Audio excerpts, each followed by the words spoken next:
Muy bien, en esta segunda sesión de conceptos básicos de programación, vamos a ver acerca de ciertos conceptos que nos van a ser fundamentales para aprender y empezar a desarrollarnos en este campo de la programación y adentrarnos en este mundo. Una parte muy importante que debemos conocer y fundamental en todo lo que es la programación es saber qué es una variable. En términos técnicos, es un espacio de almacenamiento que está asociado a un nombre, al cual se puede acceder en cualquier instante y puede asumir distintos valores. Al igual que se ve en matemáticas con materias de álgebra, una variable es un espacio de almacenamiento al cual le puedes asignar ciertos valores. Por ejemplo, aquí tenemos en este diagrama a lo que vamos a llamar una variable llamada a. Si nosotros a esa variable le asumimos el número, le asignamos el número 5, para cuando nosotros volvamos a llamar, a comunicarnos con la variable a, esta nos va a comentar que tiene el número 5. Sin embargo, le podemos asignar otro valor como el número 2, como ahí se ve. Entonces, esta variable, este espacio de almacenamiento, deja de tener el número 5 y ahora tiene el número 2. Entonces, cuando se le vuelva a llamar a la misma variable, esta va a tener asociada a este espacio el número 2.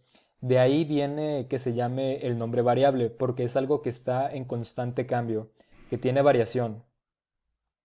Ahora bien, sabemos que es un espacio de almacenamiento, pero ¿acaso existen diferentes tipos de variables? Y efectivamente, como se puede ver en esta gráfica, hay muchos tipos de variables. Estas solo son unas cuantas. Aquí tenemos lo que son las variables de char, que son como caracteres. Quiere decir que si nosotros queremos pedir algún programa o tenemos que ingresar nuestro nombre, en mi caso me llamo David, entonces el espacio, el tipo de variable en el que voy a almacenar estos caracteres, estas letras, es en este tipo de variable de carácter.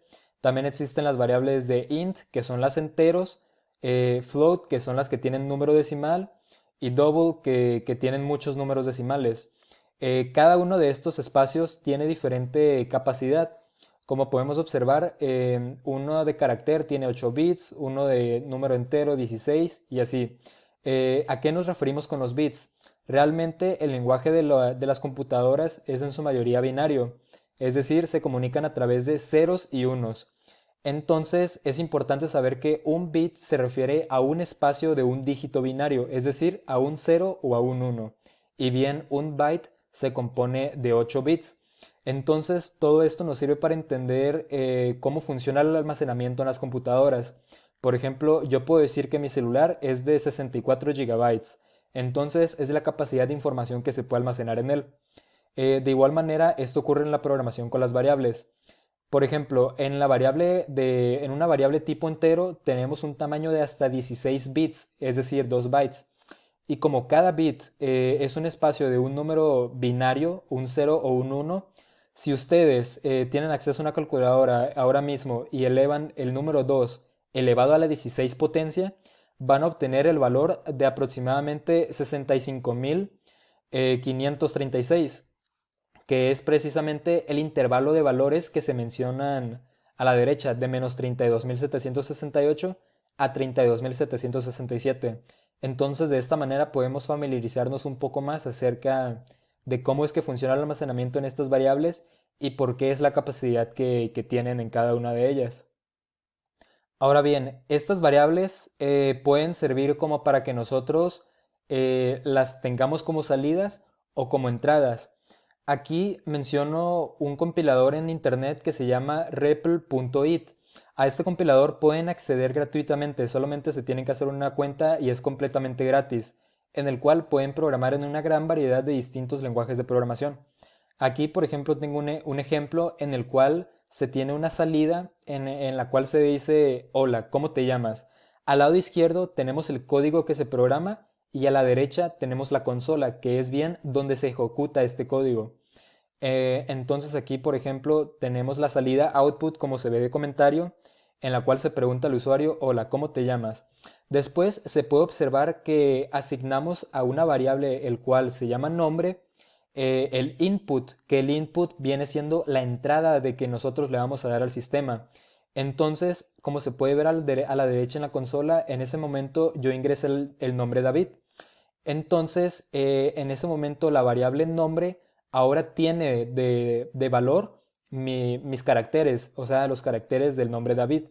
Entonces, a la próxima que yo vuelva a llamar a esa función nombre, como se puede ver en el código de la izquierda, print hola más nombre más mucho gusto, se puede observar a la derecha que se imprime hola David, mucho gusto, que aquí precisamente tenemos este ejemplo de cómo se asocian estos nombres a ciertas variables. Ahora bien, todos sabemos que las computadoras realizan millones de operaciones por segundos y por minuto. En este caso tenemos ciertos ejemplos de cómo se representan estas operaciones a través de código. Como se puede observar a la izquierda, primero definimos a la variable a con el valor de 5 y a la variable b con el valor de 3. En este caso, como se puede ver a la izquierda en el código, a más b nos da como resultado 8 y a menos b nos da como resultado 2. En este caso, el símbolo de más y menos es exactamente igual que en las matemáticas. En cambio, con la multiplicación se utiliza el símbolo de asterisco y en la división se utiliza el símbolo de diagonal. Además de esto, tenemos un operador el cual se le conoce como módulo, el cual se expresa a través de un símbolo de porcentaje. El módulo básicamente lo que nos dice es el residuo de una operación.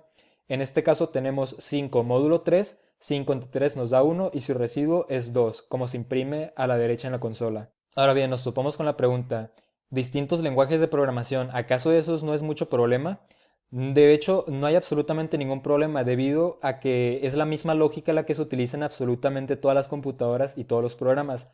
Lo único que cambia es la sintaxis, por lo cual si tú sabes programar en C++ y quieres aprender en Python, te puedes adaptar perfectamente en una semana, debido a que lo único que tienes que aprender es la sintaxis distinta, que bien la sintaxis viene siendo el cómo se le define o cómo se le llama a cada comando o a cada orden o cómo se definen ciertas cosas, pero la lógica es la misma.